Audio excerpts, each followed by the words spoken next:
button here. Awesome. Okay.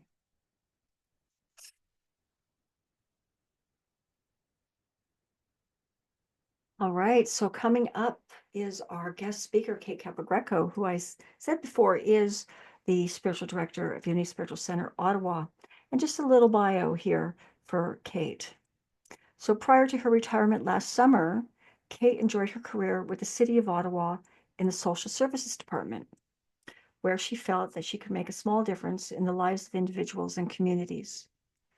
Before working at the city, she had formal education in accounting and in pastoral counseling, but she still feels that the activity that has taught her the most about life was her stint as a bartender for a few years in the 1980s. That'll work for you, that's for sure. Kate is certified as a spiritual director by Unity Worldwide Ministries and finds great fulfillment in accompanying others on their spiritual path. Currently, she fills her time with spiritual pursuits and practices, volunteer work, family and friends, and 3 book clubs that she belongs to. She admits, however, that some days she just can't wait to curl up in front of the TV for the evening. Awesome. Well, Kate, thank you for being here today, and welcome, welcome, welcome. I leave it to you. Thank you, C. Good morning, everyone. I just have to warn you that just like 2 seconds ago, my internet crapped out on me. It never does that. I don't know why it did. I don't know what to expect. I'm seeing the little sign that looks pretty strong now. So I'm just going to go ahead, but I'm going to have my talk up on the screen. So if something goes wrong, C, maybe you can text me and let me know that there's an issue. Anyway, sorry about that. Let's talk to the technical spirits. So, some of you know the feeling when you're happily crunching, chomping down on your favorite cookie, and suddenly there's that unmistakable crack, and you know you've broken a tooth. Well, that happened to me last weekend. This past Thursday, I tootled off to the dentist. My dentist is in a clinic in the Rideau Centre, which is a large mall right downtown in Ottawa, if you don't know. So I was walking along through the mall on my way to the clinic. As I was walking by the food court, I saw a Buddhist monk with all his beautiful saffron orange and purplish robes at the counter of the A&W. I overheard him order a Beyond Meat burger. He said, "Make me one with everything." I apologize, that's a bit of a groaner. I just can't seem to help myself. I always want to start with a joke. It's a bit of a compulsion, really. Anyway, what I really want to talk to you about today is mysticism. When I say the word mysticism, people have all kinds of ideas about what that could mean. What is a mystic? So here's a working definition that I'm going to use. There's many ways, as I said, but in general, a mystic is someone who is open to, and every so often has, direct experiences of God in their life. What is a mystical experience? Again, lots of people have talked about this. I believe that all of us have mystical experiences, whether we call them that or not. They can be big or small. For example, what about premonitions? For instance, I always know if I'm going to win something.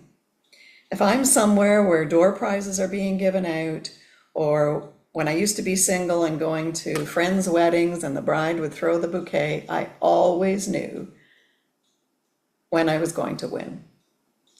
When I'm at a cashier and there are lottery tickets for sale, I always figure that if I'm going to win one of them, I will feel it calling out to me. Sadly, that hasn't happened yet. Many mystical experiences take place in nature. Have you ever been walking in nature and experienced a deep sense of peace or awe? I'd be very surprised if you haven't. A friend of mine told me about her recent trip to Newfoundland. She was all by herself and would drive to places of staggering beauty And as she stood, looking out over the vista of ocean or mountains, tears would begin to trickle down her cheeks. Now, my friend is not a crier. She had no real context for understanding what was happening to her, but she had had time recently to bring spiritual practices into her daily routine. She'd started to feel excited about some spiritual movement within. However, simply driving around the island, she wasn't particularly thinking about spiritual things. What then was happening to her in those moments when the tears came? My own spiritual journey started with a mystical experience of nature. My apologies if you've already heard this story. I moved out to Jasper, Alberta, to get away from all of my problems and to find myself. I was in my mid-20s and had never had any religious or spiritual upbringing. There in the mountains, I decided I wouldn't think about all the problems in my life. I would simply hike in the beauty and serenity of the mountains. A strange thing happened on one of those hikes. I looked at the towering majesty of the mountains and suddenly thought, I'm so small. And then I thought, how can I think that my problems are so big when I'm so tiny on this earth? That thought changed my life. Where did it come from? So now what I think happened was I stopped thinking and spirit snuck in like a thief in the night. Or maybe more like, say, the sweetness of the first bite of that first strawberry that you've just picked on a hot sunny day. Or like when your child jumps out at you and yells boo and then collapses in a fit of giggles. Or like the black and white warbler that landed for a few minutes on my son-in-law's head at the cottage one year. I'm pretty sure you have a sense of what I'm talking about. I'm sure you could tell us all about similar experiences you've had. You likely wouldn't be here today if you haven't already had some sort of mystical experience. Here at Unity, the white stone ceremony that we do at New Year's involves a meditation that is meant to evoke a mystical experience. In a still, quiet meditation, you listen for a word to come to you, your new name, and it signifies a new beginning. For the most part, we can't really force a mystical experience. We can only be open to them. C.S. Lewis, who's mainly known for writing the Chronicles of Narnia, recounted his experience of just this sort of thing in his memoir called Surprised by Joy. Isn't that a wonderful title? If we can stop thinking, stop the whirlwind of thoughts that are continuously swirling in our heads, which I once heard our previous minister, Roxanne, call the itty bitty shitty committee, then we're open to the movement of spirit and joy within us. C.S. Lewis referred to them as stabs of joy. And don't we feel blessed when we experience them? So, is there a way that we can cultivate the spirit of joy? Are there tools and techniques we can use to open us to experiencing this joy more often? Yes, and you're probably already doing some of them. We call those tools our spiritual practices. A person's spirituality refers to their solitary search for and discovery of the divine. It involves the direct experience of God, which, as I've said, is the definition of mysticism. Spirituality derives from mysticism and from mystical experience. Being spiritual means you've made a personal commitment to engage yourself in a search for meaning, looking for your authentic self, looking for the movement of God in your life. Spiritual practices include meditation, yoga, periods of solitude, being in nature, music, chanting, mantras, walking, hiking, practicing an energy martial art like Tai Chi or Aikido. Books and teachers are helpful, but ultimately you must find your own path. So how do you discover the best spiritual practices for you? You listen in an attitude of receiving, and the grace of Spirit will guide you. It's about learning to live in a way that honors the divine reality that lives in you every day, every moment. It can be hard work. If we're serious about living as a spiritual being, we have to work to cut ourselves free from the conditioning of our Western culture, which is almost blind to spiritual life. This is where noticing our thoughts becomes crucial. If your thoughts are going a mile a minute, thinking about what you have to do tomorrow and next month, regretting what you did yesterday and last week, beating yourself up for being something someone once told you you shouldn't be, or for not being something you think you should be, it becomes almost impossible for God to get in. And God is there within you, waiting to be seen, to be heard, felt, sending you those joyous experiences which, if you can only stop for a moment, you would see are all around you. Well, Kate, I can hear you say, it's not that easy to stop those thoughts. They've been with me all my life. Have they, though? Babies are not born with those thoughts circulating in their brains. They come into the world ready to experience wonder and awe. And don't we love watching a 2-year-old explore the world with a rapture on their face? They are so completely open to the moment, and they expect the moment to be fun and to be full of joy. This is what Jesus meant in Matthew 18 when he said, "Truly I tell you, unless you change and become like little children, you will never enter the kingdom of heaven." By the time the child starts school, they've already started to be conditioned on how to act, what to think, what's good, what's bad. Their brains are already beginning to swirl. And as we come to realize it, it can take years, decades even, to reverse the conditioning that we've learned in childhood. But we reverse it, we must. It's the only way for us to access our true self, our authentic center, the place where we and God come together. Out of mystical and spiritual experience flows a sense of harmony, peace, and love, a sense of the preciousness of life. We begin to accept ourselves and others and their foibles, and start to let go of the need to control. Once we've been touched, we are changed forever. The spiritual journey has begun. Once acknowledged, we can never unacknowledge the presence. Some of you might be thinking that sounds awfully good, but my practices don't seem to be moving me along very effectively on this path. All is in divine order, I will say to you. But I could also recommend a tool to you, one that you maybe haven't tried yet.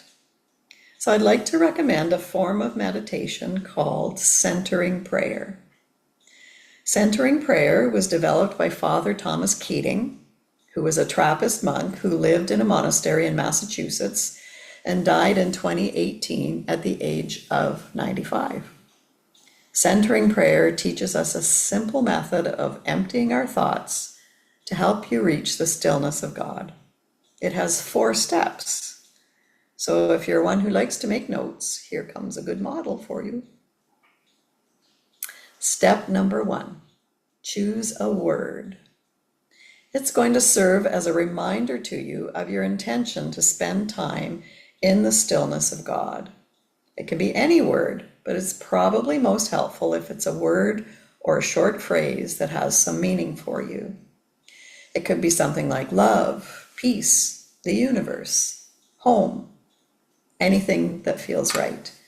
It might even come to you spontaneously as you try this meditation. Step 2, sit quietly, think about your word, and then express your consent to having God's presence act within you. Step 3, let go of your word and turn your focus to your heart center, the place of stillness where you connect with spirit. As you sit in stillness, thoughts will inevitably arise and crowd into your awareness.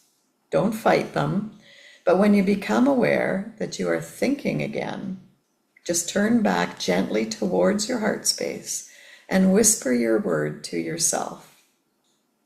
Do this as often as you need to in order to return to the stillness. Step 4, maintain your meditation for a certain amount of time and then slowly come back to normal awareness. You might want to set a timer. Try it in ever-increasing lengths of time, maybe starting at 5 minutes. The beauty of this practice for me is that it gives me something to do when the thoughts start spinning. It'll become easier as you go, and eventually you'll find that spirit does most of the work for you. As you find yourself constantly releasing thought after thought and returning to spirit, you will be well on your spiritual journey. You will find that the journey is more about what we release than what we acquire on the way. Another spiritual practice is walking in nature. Here's a quote from Unity co-founder Myrtle Fillmore. "Nature is surely the glorified face of God. See the beauty about you and see the manifestation of the infinite mind." I know many of you already know that being in nature can soothe the soul, make you feel renewed, lift your spirits, and open you up to peace and joy. Do you ever wonder why that is? Isak Dinesen wrote the book Out of Africa. In it, she tells a story about walking in the jungle and coming across a beautiful snake with gleaming skin of gorgeous colors. Later, a houseman who heard her raving about the beauty of the snake went out and killed the snake and made it into a belt for her. This caused her much dismay, and also in part because the beautiful shiny skin that had so captivated her was now dull and gray. The beauty had not been in the skin itself, but in the wonderful aliveness of the creature. Life energy. When we walk in nature, the life energy, or what we in Unity called God or Source or Spirit, is all around us. It's the aliveness of God moving in all creation. And of course, the movement of God is in us too. In his book, The Mystic Heart, author Wayne Teasdale talks about mystical experience and the mystic character. Mystical experiences are what happens to us when God reaches out to us. The mystic character is one that we actively, mindfully develop in order to cultivate our connection with God. Cynthia Bourgeot is an Episcopal priest who lives in Maine in the US and leads retreats and conferences all over the world. In her book, Mystical Hope, she tells us that as human beings, we are gifted with self-reflexive consciousness. This is our ability to look at ourselves from the point of view outside of ourselves, as if we can objectively see ourselves. Because of this, we think of ourselves as distinct and unique individuals.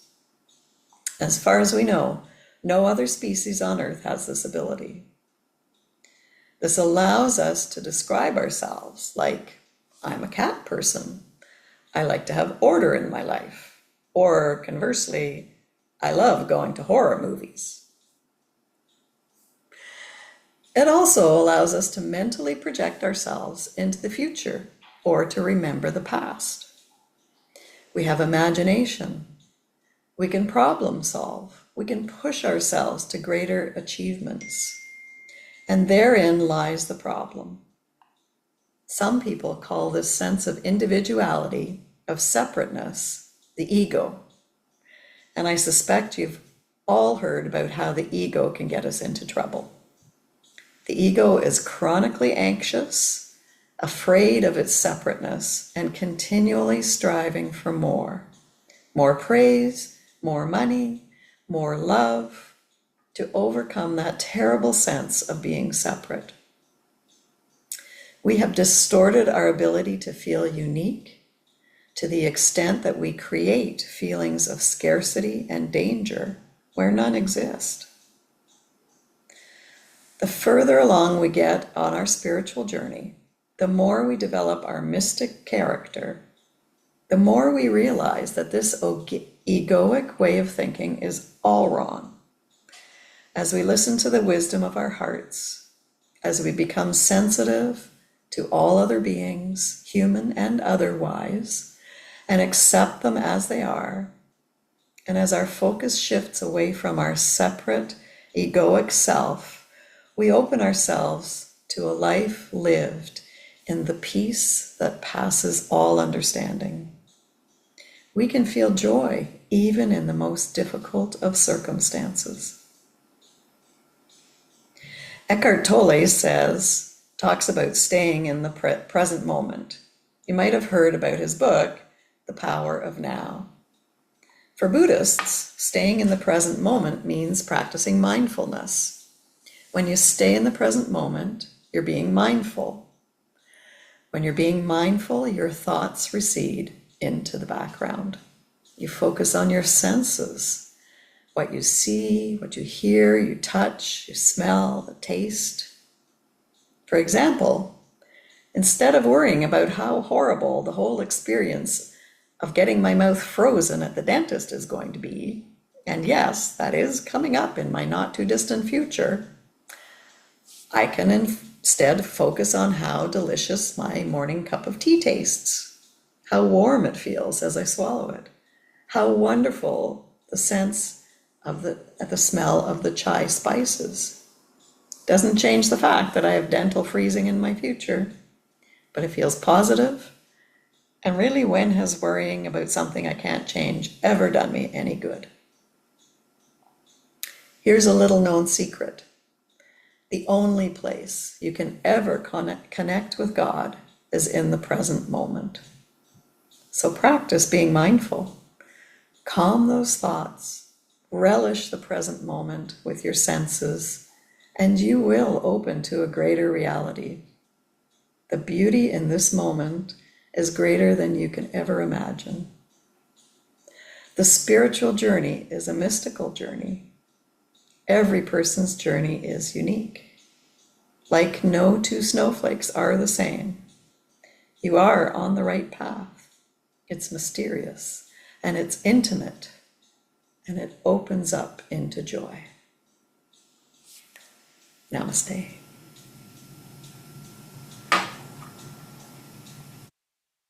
Please join me now in a meditation that I've prepared. Get yourself comfortable. Feel the chair underneath you. Feel the freshness of the air all around you. Feel your breath as you inhale and exhale. If you wish, please close your eyes. I'm going to read a poem by Mary Oliver. I'm going to read it 4 times, and each time I'll suggest a different way for you to listen for what it is saying.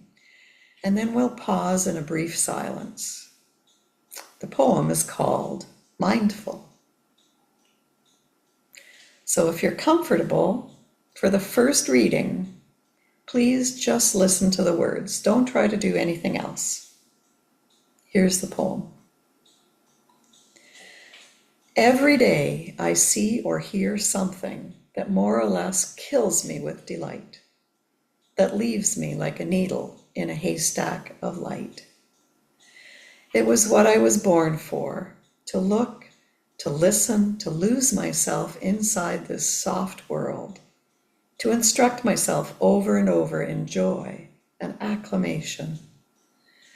Nor am I talking about the exceptional, the fearful, the dreadful, the very extravagant, but of the ordinary, the common, the very drab, the daily presentations. Oh, good scholar, I say to myself, how can you help but grow wise with such teachings as these? The untrimmable light of the world, the ocean's shine, the prayers that are made out of grass.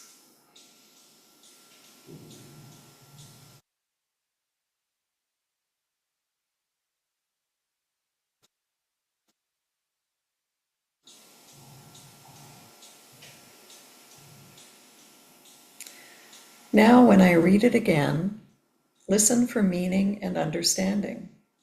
What does it tell me about the universe? Be open to receiving a meaning rather than assigning a meaning. Every day I see or hear something that more or less kills me with delight, that leaves me like a needle in the haystack of light. It was what I was born for, to look, to listen, to lose myself inside this soft world, to instruct myself over and over in joy and acclamation. Nor am I talking about the exceptional, the fearful, the dreadful, the very extravagant, but of the ordinary, the common, the very drab, the daily presentations. O good scholar, I say to myself, how can you help but grow wise with such teachings as these? The untrimmable light of the world, the ocean's shine, the prayers that are made out of grass.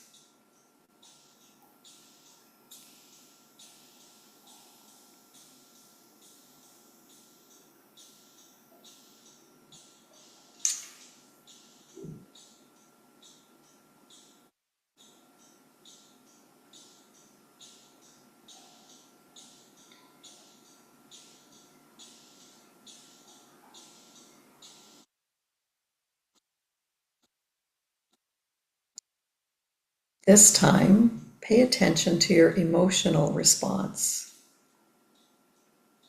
Listen deeply and share with spirit. Every day I see or hear something that more or less kills me with delight, that leaves me like a needle in the haystack of light. It was what I was born for, to look, to listen, to lose myself inside this soft world, to instruct myself over and over in joy and acclamation. Nor am I talking about the exceptional, the fearful, the dreadful, the very extravagant, but of the ordinary, the common, the very drab, the daily presentations.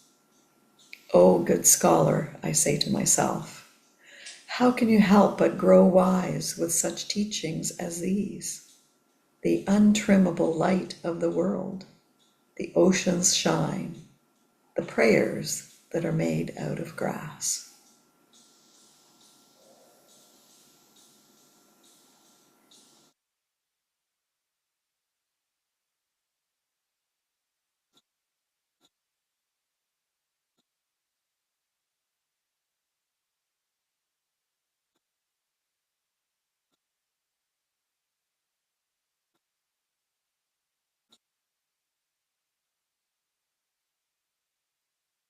I'm going to read it one last time. Try to rest in a quiet, receptive silence. Let go of all your thoughts and images. Let spirit come to you. Every day I see or hear something that more or less kills me with delight, that leaves me like a needle in the haystack of light. It was what I was born for, to look, to listen, to lose myself inside this soft world, to instruct myself over and over in joy and acclamation. Nor am I talking about the exceptional, the fearful, the dreadful, the very extravagant, but of the ordinary, the common, the very drab, the daily presentations. O good scholar, I say to myself, how can you help but grow wise with such teachings as these? The untrimmable light of the world, the ocean's shine, the prayers that are made out of grass.